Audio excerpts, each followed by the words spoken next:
Okay, so this probably seems like a very silly thing to do a video about, but I've got it working finally, so here we go.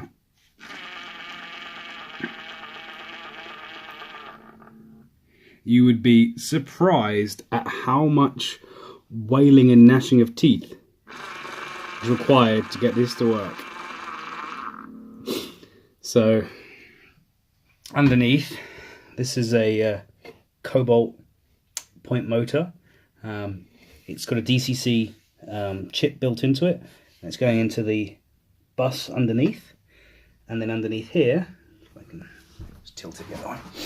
Underneath here, this is my DigiKeys DR5000, which is receiving the track bus, but you'll notice there's no connection for a controller because my controller is totally wireless.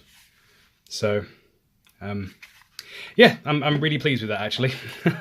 It's taken a while. I'll do a little bit another video just about the control, but for now there's an actuating wire in that tie which moves the turnout, and there's underneath, you can see that this wire here, the one that curls back on itself, this green wire, this will be used to power the frog. So this section of rail here, this V, and